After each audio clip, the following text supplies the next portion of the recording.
What is up, team? Hey, hope you guys are doing well. Welcome into Quarantine Catch-Up. My name's David. I got a very special guest joining from the Lone Star State, somewhere outside of Dallas in the country. I got Miss Erin Almand, Director of Business Development with Cars Arrive. Erin, how are you doing?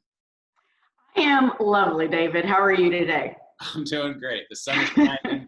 It's a beautiful day here in Charlotte, North Carolina, so I'm doing pretty well. How's the heat there in Dallas? You guys are hitting triple digits, right? We're hitting triple digits and the humidity is ridiculous. So, I try to stay inside. It's literally a dash from the inside to the pool back inside. That's all that you do. Even my dogs have learned how to float in the pool. So okay. So that's your commute these days, I guess, right? The home office. That's not too bad. Cool. Well, I appreciate you joining me, Erin. You and I were talking off camera before this, and this is really one of the reasons why I wanted to start having these conversations. I don't know if we've ever sat down and really, talked and kind of learned more about each other. And so we, cross paths a lot. We're on the circuit together, travel, normally travel to the same spots. And so I'm really excited to talk to you for a little bit and get to know you better. Super, as am I. Thank you for having me. I feel very honored and blessed. Yeah, let the audience know that Erin did not know we were going to be recording today. So this is kind of spur of the moment. So yeah, anything. I appreciate Glad I showered. Yeah. You said you did wash your hair, so thank you. Did wash my hair. Yeah, me so too. Note the hair. Yeah. All right. Awesome. So Erin, like I was telling you earlier, we're doing a segment with each video called the Fast Five. So 5 pretty lighthearted questions, just aimed at getting to know you a little bit better. Are you ready for the Fast Five? I am ready, David. All right, bring it on. Yeah, so much drama. Not really. Okay. Number 1 of the Fast Five. I like this question a lot. Tells a little bit about your personality. I've asked a few of my guests, not necessarily your favorite book, but what would be a book that you would give to someone else? Great question. Probably the one that I enjoy the most. It's all about women, but is "Girl Stop Apologizing" by Rachel Hollis. Oh, okay. And it's about basically believing in yourself, getting past yourself and the obstacles, and keeping yourself grounded and going forward, and not letting others stand in your way. Going for the dream. Quit making excuses. So it's definitely a favorite of mine. I wouldn't probably give it to my gentleman friends, but definitely to my girlfriends would be that. Okay, awesome. Great recommendation. Okay, yeah. Number 2, we're going to run through, we talked about this earlier, we're going to run through a couple would you rather questions. And these are some that I've asked guests before, so I'm interested to hear your answers, Erin. Okay, number 2 of the Fast Five. Would you rather never have to sit in traffic ever again in your entire life? Think of all the time you would save. Or would you rather never have to wait in line anywhere, any events, games, sporting events, whatever, you name it. You just go to the front of the line and walk right in. Which one would it be? Such a great question. Well, as we said earlier, being that I live outside of Dallas, I have at least an hour commute to DFW back when we were traveling. Yep. And it is brutal traffic. And I do my best to control my road rage, but it's not always a good thing. So for me, I would probably have to say I would rather stand in line. Okay. All day long, to my son's, dismay. They're like, do you talk to everybody in line? And the answer is yes, I do. So at least I would be entertained. Fair point. And plus all those people would miss out on you, meeting them and having those conversations. Exactly. All of my great jokes. I mean, come on. Yeah, those would be missed. Yeah, the world needs that, Erin. So yeah, great answer. I like that. Okay, number 3. I've asked this one before too. We're going to find out if you're more into traveling or if you're more of a foodie. Would you rather have international first-class tickets, plane tickets, free for the rest of your life, or would you rather never have to pay for a restaurant bill for the rest of your life? Again, another great question. I don't get to fly first class very often. I've had an opportunity, certainly not internationally, but the end of the day, I am all about food, and I love my wine. So I work out for food and wine. So I would say balance. definitely. Yeah. It's balance. Yeah. Yeah. So definitely the food. Definitely the food. Gotcha. Good answer. Good answer. Okay, number 4. I think this one's going to hit home. So you're in the Dallas area. You had mentioned you're a Cowboys fan, depending on who you talk to. So I'm not sure what that exactly means there. We might dig into that later. But being in the Dallas area, Cowboys have not won a Super Bowl in a while. So Jerry has not delivered in a while. Would you rather have, and I know you're in business development, would you rather have your record sales year, or would you rather have the Cowboys win the next Super Bowl? How big of a Cowboys fan? This is so hard. This is so hard. I feel my heart racing right now. I will tell you, I have been a Cowboys fan forever. I go back to the old school, before all the Super Bowl wins with Troy and all of that. And, I adore Cars Arrive. I love working there, whatever. And I hope that my bosses are not watching, but I need the Cowboys to win a Super Bowl. Okay. So I'd have to say, I would rather have the Cowboys win a Super Bowl. Do it in Jerry World, bring at least one Super Bowl to this huge stadium would be probably what I would choose. I like it. That's where loyalty lies. Yeah, that's a great. Sorry, it is what it is. Okay, finally, number 5. I learned something about you, Erin.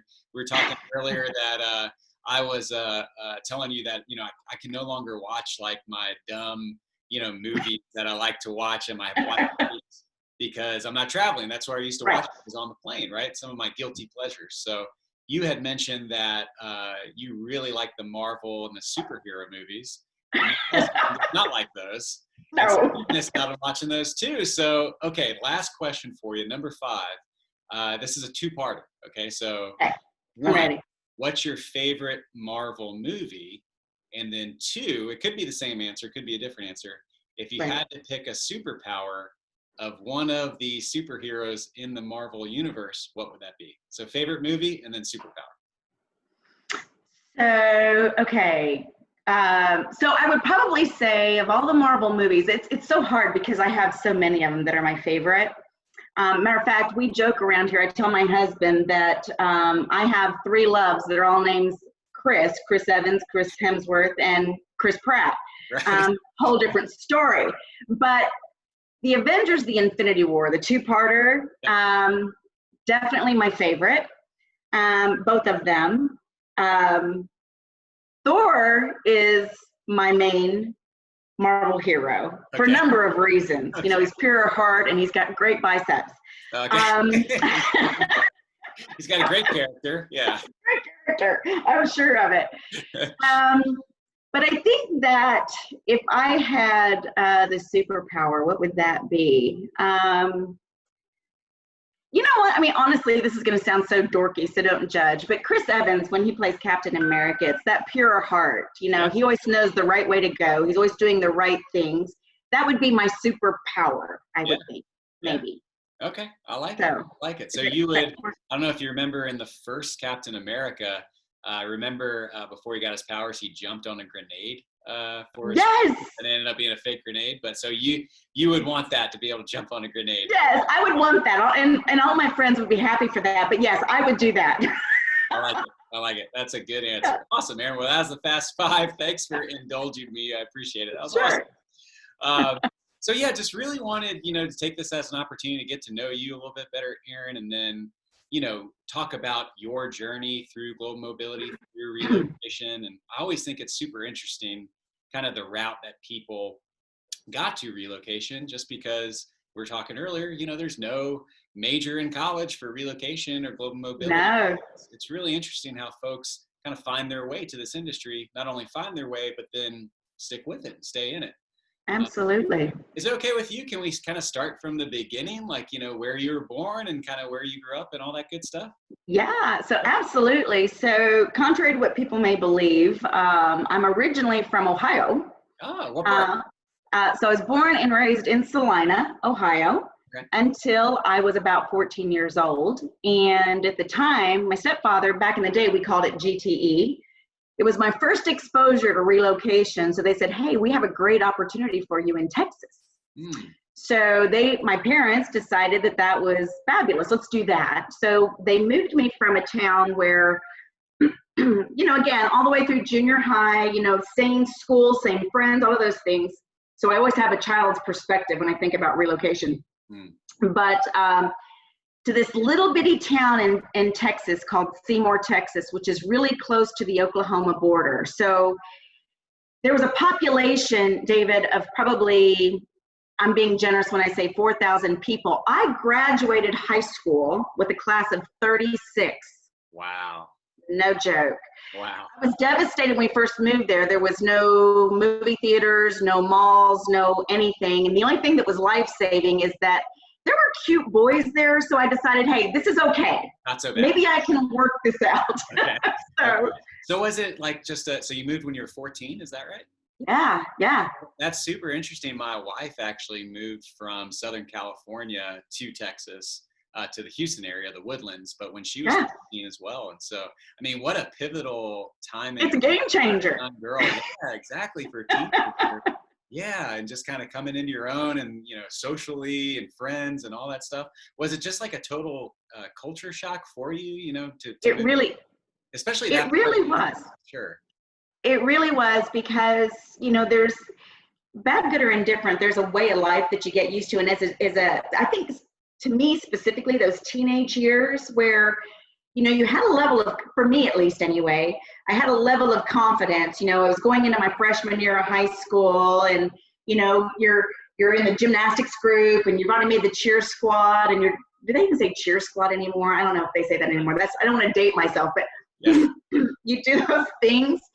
And then you go into I went to this small town and, you don't compete for positions, and it's a very, which I love now. It was very Mayberry. So you were, as an outsider, it was always a challenge. And I think that for me, probably that's where I learned that I had to come out of my shell and just be who you are. They're either going to like that Yankee girl or they're not, and you're going to figure it out. Yeah. So it was, I thought it was a little challenging, but I learned so much from that, even at a young age. I think I learned a lot about that and about change and how I can accept change, like it or not. How to embrace it. Yeah. Exactly. Looking back, what kind of advice would you have for, a teenager relocating with their family? Well, the irony is that through my career, I have 2 children of my own, and I have a stepson.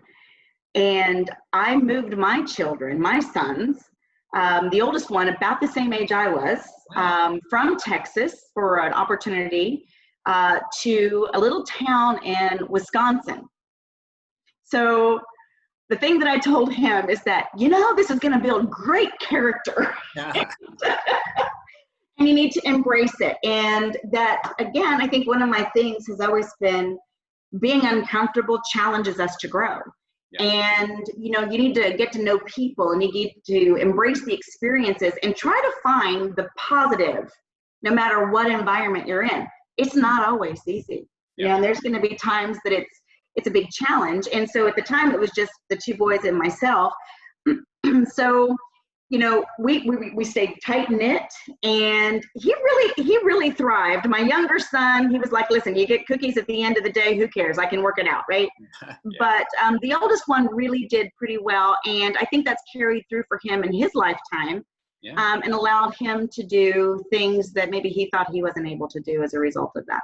That's great. Yeah, I think especially when things, appear big and scary like that, I think our imaginations can run a little wild too. And it's almost never, nearly as big and scary as we think it's going to be, as we convinced ourselves what it's going to be, It's really true. It's absolutely true. Yeah. So going back to and graduating, so you can say that you were in the top 36 of your class. Right?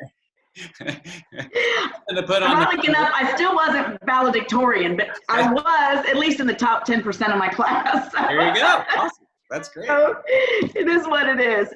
So yeah, it was certainly entertaining. And shortly thereafter, I married young and moved to Brownwood, Texas. Okay. Which is kind of in the Brownwood again. Brownwood is right in the heart of Texas, really. It's right central Texas. Okay. I lived in Houston for over 12 years. And then my wife and family, we relocated to Charlotte, which is right. Now we've been here since end of August last year. But it's so funny because obviously Texas is so big. I lived there for a long time, but there's so many. I've heard of Brownwood, but I could not point it out on a map. And remind me again, where did you move in Texas? So we moved from Seymour, Texas. Seymour, yeah. To, I've never heard of Seymour, Texas. Well, listen, you blink your eyes and you've missed it. So, but Brownwood, Texas is literally right in the center of Texas. They call it the heart of Texas. Yep.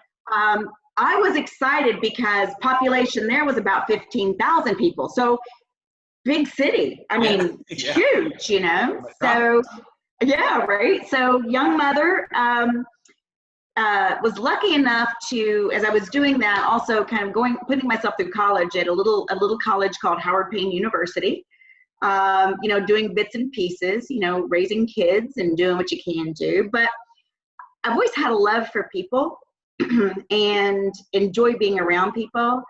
So I went to work for a printing company and kind of evolved into that. And I think that, for one thing, for me, every opportunity that I've had such amazing people that I've worked with, mentors, and people that have said, you know what, we think that there's something there maybe with you. We think we can help you with this and help you grow.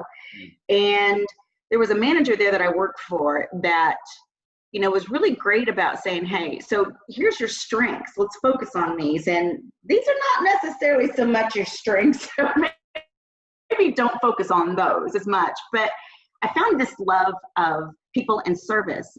And as a result of that, my roles there changed. And I went from, being like a service rep into becoming a lead, and I'm getting some of my education. So then went into management there and truly loved the opportunity. It was a small business. It was a family-owned business. Yeah. So I learned the pros and cons of a family-owned business, which they have both. Yep. But that was probably my first exposure to telecom, of all things. So call centers, and the company at the time put in a brand new phone system. And I would say back in the day, that's when they still had servers and wires and things like that was important. So I went through, just to be quite candid, I went through a pretty rough divorce, had the 2 boys, and I had already begun the network. And I had an opportunity with someone I'd worked for before, recommended me for a position in Wisconsin. And it was telecom. They were building out a brand new switch, so they needed a call center built out. And it was a temporary position. I knew it would be about a year. But it was one of those things where it challenged me for a number of reasons. It challenged my mentality that service and people skills are innate, but they can apply to anything. It doesn't matter the industry or the business, right? So I thought I could challenge that. I could certainly challenge my skill set on a new switch.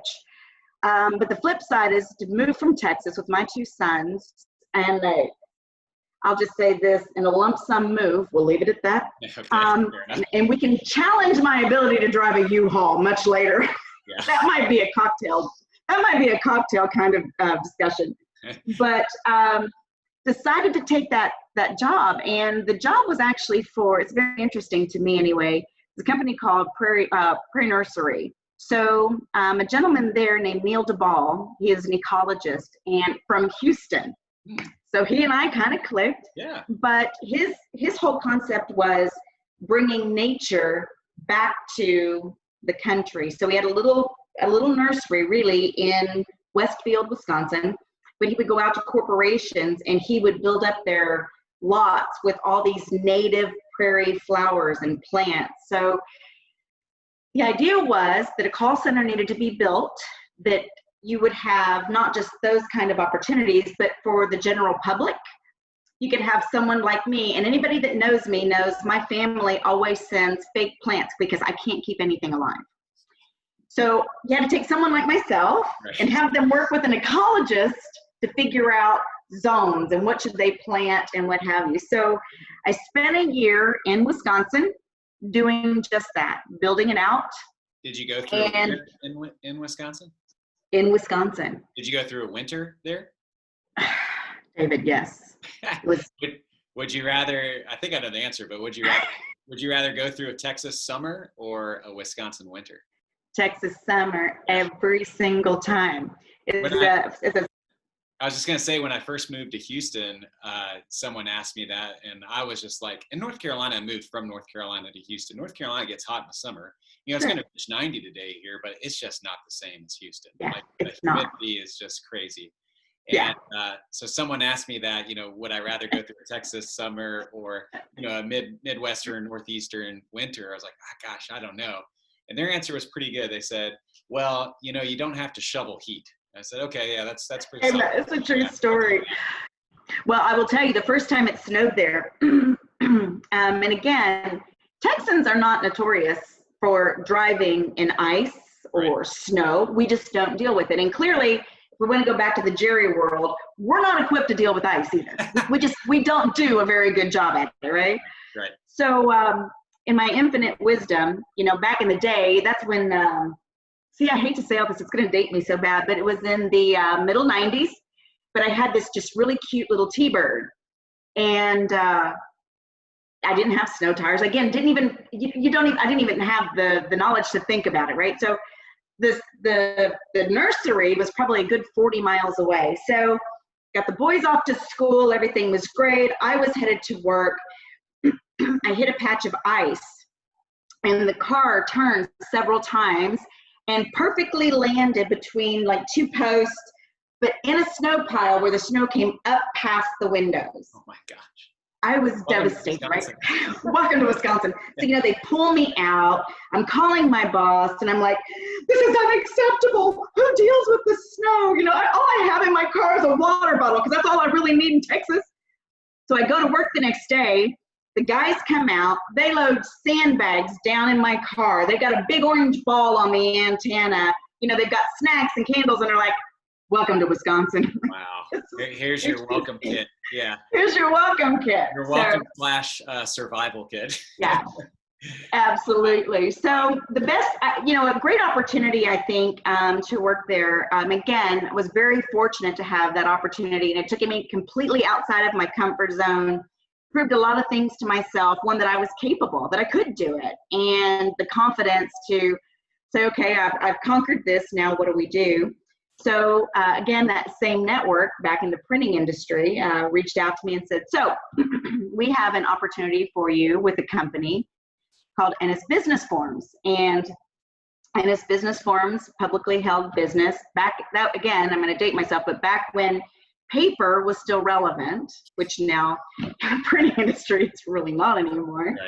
Right. But to come back and put together, again, call center, put together their service program, and to facilitate some sales there. So moved back to Ennis, Texas, which was probably about 2,500 more people than Seymour, Texas. But again, it was closer to Dallas. It was a great opportunity. So I absolutely did. And I have to say, of all the jobs that I had, that was my favorite, because that's where I met my husband of 20 years.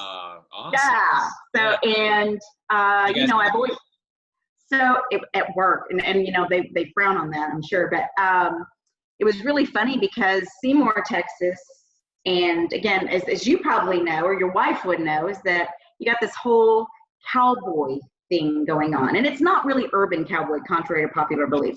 Right.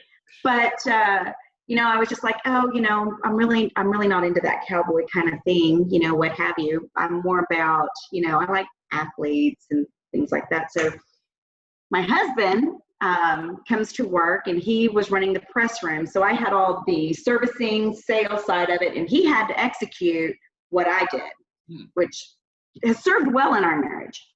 But yeah.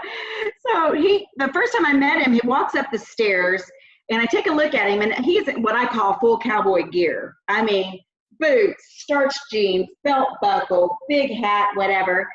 And our general manager introduces him to me, and he pulls off that cowboy hat, and he shakes my hand, and he said, ma'am, you are cuter than a speckled pup in a little red wagon.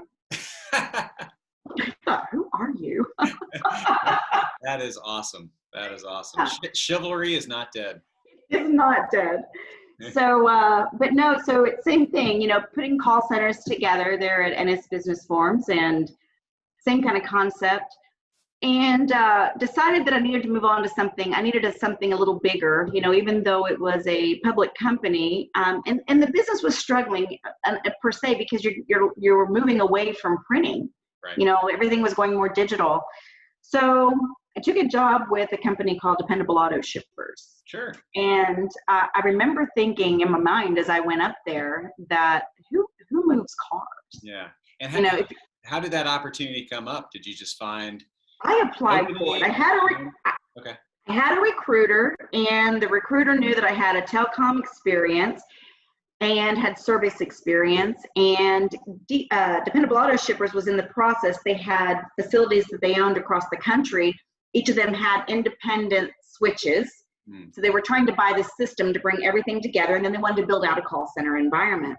And was that for a business development role, or was it for? It didn't start out that way. No, this was strictly to build out the phone system and then start building out their service platform. Okay, interesting. So you're taking kind of your previous experience and you're going to do a whole new industry. Absolutely. And again, it kind of goes back to everything has some relevance, no matter your experience, you just keep carrying it through. So I interviewed with the board of directors there, and I got so tickled because, you know, again, I'll just say this, I'm getting older, not necessarily old at the time, but getting older, so you have a little more confidence. And, you know, again, I'm walking in here and I'm thinking, who moves cars? Who buys and sells cars online? Why would you do that? I mean, I have to get in the seat. I got to drive it myself, you know? So I get in there, and one of our board members, who I adore to this day, says to me, so Erin, if you were a tree, what kind of tree would you be? And I sat there for a second. I thought, I can't believe you're asking me this question, right? So finally, the process. Oh, that's. Yes. So finally, I said, you know what? We could sit here and I could answer your pageant questions, or I can tell you what I can do for your call center. So which way would you rather it go? I found out later it was that answer that put me over the top. So. Awesome. Assertive. Yeah. Yeah. So I went to work there, and I learned a lot in that organization. And I will tell you, again, an awesome group of people that allowed me an opportunity to grow as a person there. So, you know, it wasn't long that we got into that, and we built the call center out, and we built the phone center, and then we had an opportunity to change up our claims process. So they said, how about you run claims? And I said, sure, I can do that. So I became a licensed adjuster, and we built that out. And then it almost seems like, you know, your kind of career progression is just, it's a series of saying like, yeah, I'll give that a shot. Why not? Yes. Bring it on. Yeah. Make yourself uncomfortable. Right. Exactly. That's super, super encouraging, I think, to. Well, I would hope so. I would hope so. And I like that. I like to challenge myself, but I think that, you know, regretfully, you know, Dependable Auto Shippers closed its doors. Still a lot of fond memories and a lot of good memories from being there, but it taught me a lot about the business, and it led me to some relationships that I had at Cars Arrive. And thus, you know, here we sit today. And I'm being interviewed by David Bennell. Oh my God. Yes. Oh my God. The peak of your career. No, not at all. Okay. So how did business development come up? So really started business development at DAS probably about halfway through my career. And I was with DAS for almost 16 years. Wow. But part of it was, you know, I managed the service program. So kind of the account management side. And we had consumer channels and corporate channels. So one-off business, college kids, snowbirds, folks like that. And then we had this corporate business. Yep. So I started traveling with one of our top salespeople, and I noticed this experience that I had with sales. They would sell something, and I'm thinking, I don't really remember that we offer that. And they would say, you got to figure that out. Oh, okay. So I got to build a program. I got to do something with that. Classic sales guy. Yeah, we can do that too. Yeah. I can do that. That's okay. And then I thought, how interesting would it be if we went out and we said, this is what we do. Let's see if we can modify it. So they were like, let's try that tactic. So I started working with the accounts, and I would have to say that the sales side of that came a lot from, you build this network and you build credibility and respect with the people in the corporate space, because they know, listen, something went wrong. but she fixed it, because at the end of the day, we are in a business that involves human beings, and we're going to have mistakes, and we're going to have errors, and we're going to have things that are beyond our control. Yeah. Try not to do that too often. But when you do, are you going to do the right thing? You as a company, are you going to do the right thing? Are you going to be responsive? Are you going to take care of those issues and not leave me hanging with my customer? Right. And I think that I'd like to believe that I earned credibility and respect in that space that made it easy to go to somebody. It wasn't even selling anymore, David. It's just like, hey, I'd like to earn your business. How can I go about doing that? Right. And it just kind of played itself out. And that's literally what led itself to Cars Arrive.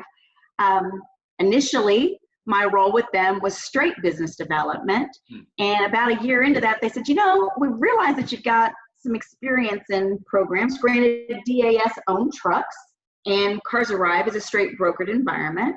But how about you run the privately owned program for us? So I'm like, sure, why not? Yeah. No, what else are you going to do?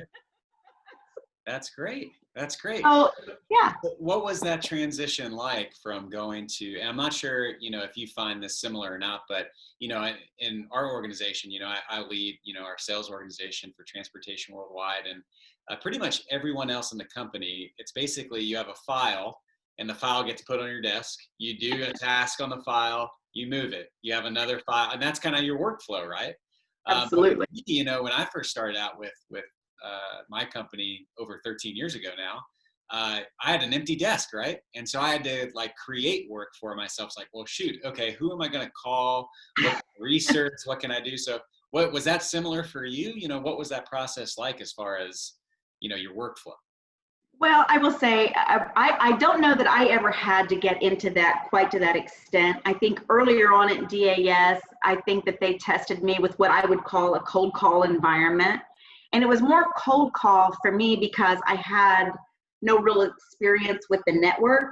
Right. So, you know, I'm having to find things out. You know, you're figuring out, so do you do your own HR in-house? Are you part of working with a bigger relocation management company? Maybe I shouldn't try to sell you because I'm getting business from this guy. So I gotta worry about those things. So that was more the curve. But the network for me kept getting bigger. So I have been so fortunate to meet so many amazing people that for me to build those things out at DAS, or even now to carry that over to Cars Arrive, you know, I can call somebody and say, hey, so if I were wanting to do this, how would I get in there? Or who would I talk to there, or whatever? And a lot of the legacy carried over. Oh, so I don't know that I ever felt that pain point. Fortunate, because I'd probably have sweaty palms and all of those things. But right. I don't know how to do that. Well, it is one of those things where it's like you've created just a great foundation leading into the business development piece, where at the very least you're having these warm calls, right? Where there's some connection, there's some referral. Your point to credibility, I think, is so important. I mean, at the end of the day, you're creating a relationship with someone.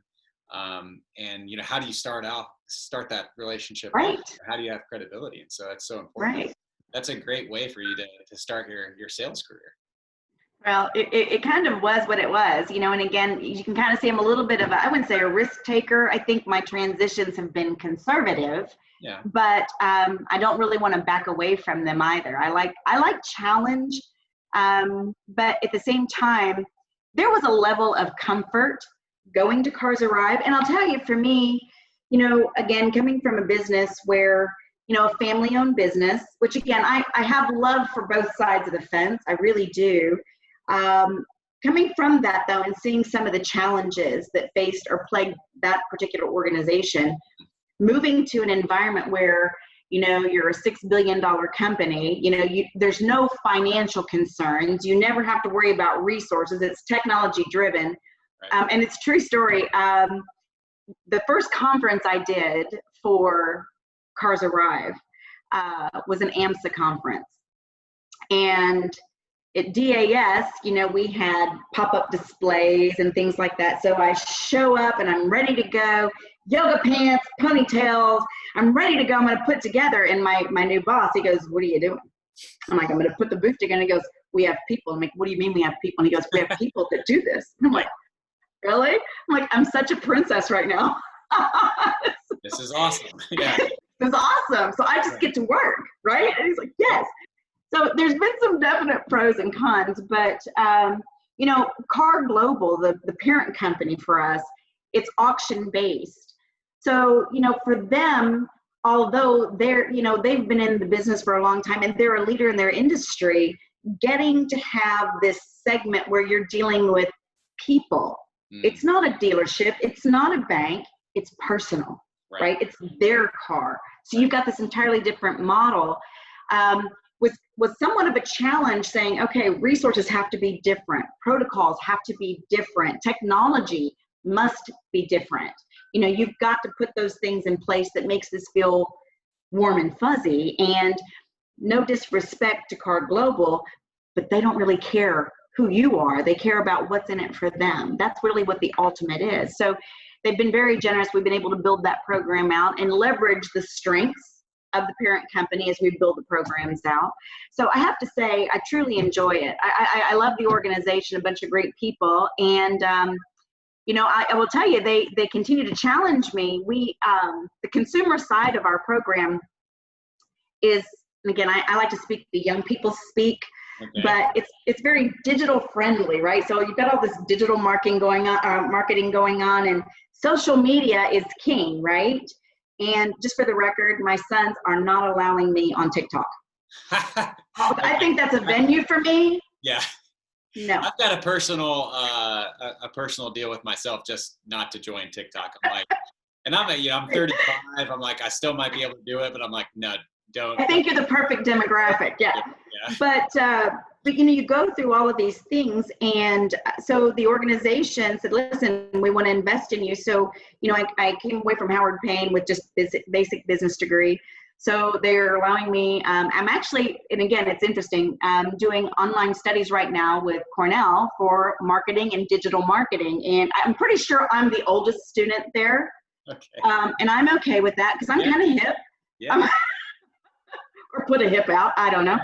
But so again, I love the opportunity, and I think that it's great. They believe in investing in their employees. But the biggest thing for me, and the telltale of a good organization, is do they believe in customer first? So you really, if I can't work for an organization that doesn't have the best interest of whoever my customer may be first, it's probably not a fit for me. Yeah, no, you're absolutely right. You're absolutely right. I'd love to, we're running a little bit out of time. I know, I keep talking. Just flew by. No, that was great, Erin. That was great. And I'd love to dig in more on, you know, what you're studying, you know, on digital marketing and social media and all that good stuff. That's a whole nother conversation. So I'd love to catch up with you on that, because I think it's really needed in our industry for sure. Yes. I think we're a little behind as an industry, just on how we communicate, you know, day to day. We really are. Yeah, so we should definitely set some time aside again. But Erin, this was so much fun. I really appreciate you joining me. Thanks so much. David, thank you for having me. It was a blast, and I really enjoyed getting to know you as well. And the next time, just give me a heads up. If it's really going to be a video, I want to be sure I've showered properly. That's all. Okay, good to know. Good to know. Hey guys, for Erin Almand, I'm David Bunnell. Great catching up with you.